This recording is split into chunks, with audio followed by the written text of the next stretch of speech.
The 2025 Formula One season has been nothing short of sensational, but the events following the Miami Grand Prix have cracked open a scandal that threatens to overshadow McLaren's incredible resurgence. Oscar Piastri's commanding win and McLaren's 30-second advantage over the nearest competitor did more than stun the paddock. It ignited a firestorm.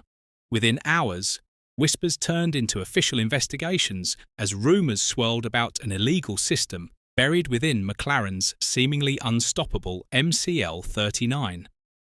With thermal imagery, off-the-record accusations, and the sport's fiercest rivalries fanning the flames, the FIA found itself at the centre of an espionage controversy that feels more like a Hollywood thriller than a Formula One weekend. And just when you think it's over, McLaren's Zak Brown responds, not with words, but with a water bottle labelled tyre water.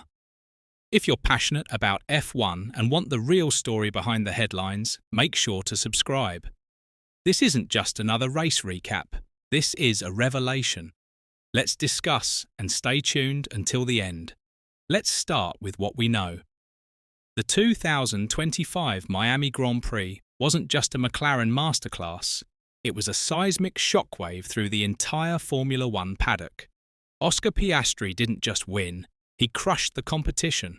Lando Norris followed closely behind in P2, and the rest of the field, nowhere to be seen. 30 seconds adrift. In an era of performance convergence and razor-thin margins, a 30-second gap is not just suspicious, it's revolutionary. But in Formula One, revolutions rarely come without controversy. Within hours of that commanding 1-2 finish, the garage that was once filled with celebration and orange flares became the centre of an FIA investigation.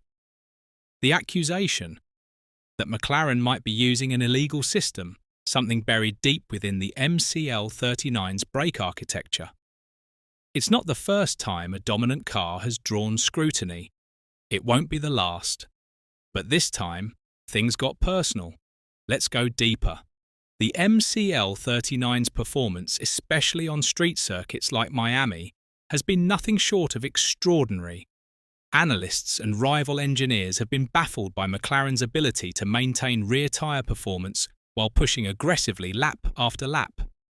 The rear tyres, the Achilles heel of so many cars, have somehow become McLaren's secret weapon. And that's precisely what drew the attention of RedBull Racing. Christian Horner, always sharp-eyed and politically astute, began raising eyebrows long before the Miami Grand Prix. Last year, he publicly mused about McLaren potentially injecting water into their tyres. An outlandish claim on the surface, but a serious one if true. Water injection, if done during a race, could significantly reduce tyre temperatures and delay degradation. That theory, though never substantiated, planted a seed, and in 2025, that seed has blossomed into a full-blown controversy. Red Bull, according to reports by Auto, Motor and Sport, took things further. They launched what some are now calling a private investigation, collecting thermal imaging data of McLaren's rear brakes. The images allegedly showed abnormal cold spots, sections of the brake drum appearing significantly cooler than they should be during a race.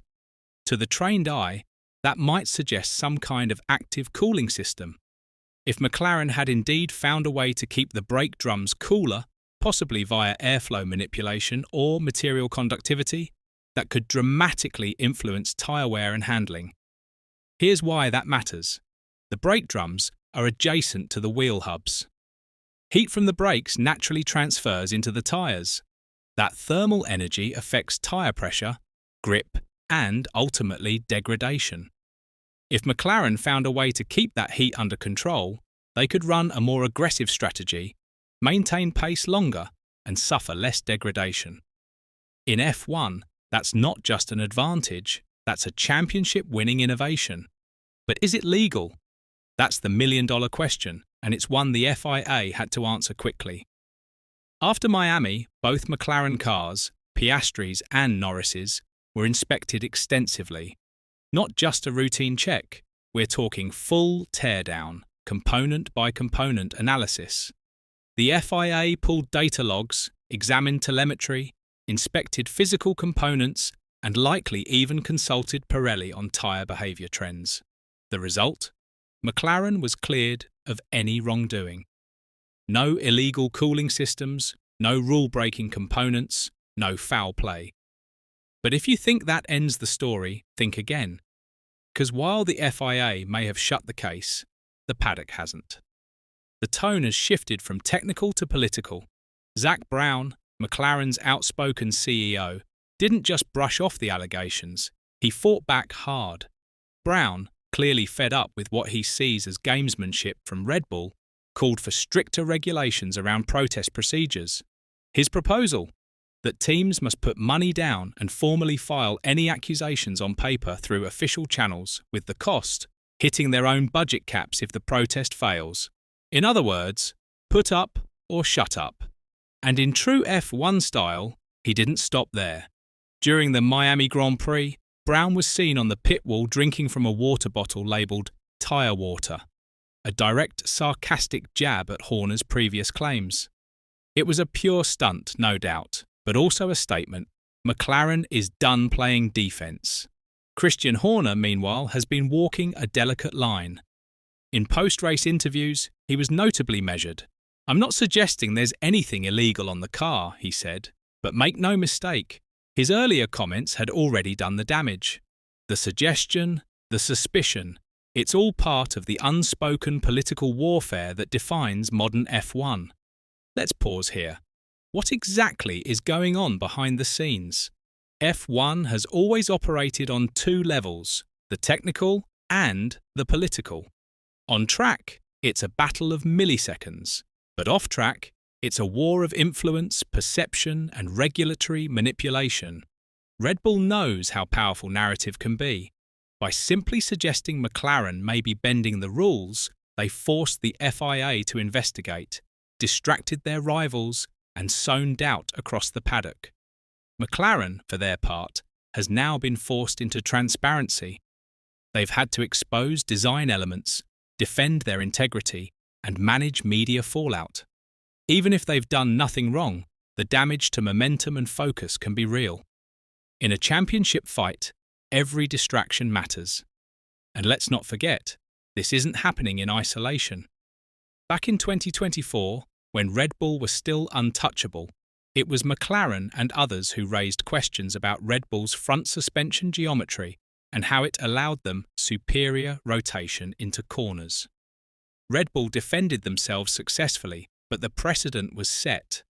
When you're at the top, the spotlight never dims. Now the tables have turned. McLaren is in the ascendancy. RedBull is chasing shadows, and the roles of accuser and accused have reversed. Adding further intrigue to the saga is Mercedes team principal Toto Wolff. Unlike Horner, Wolff has come out in full support of McLaren.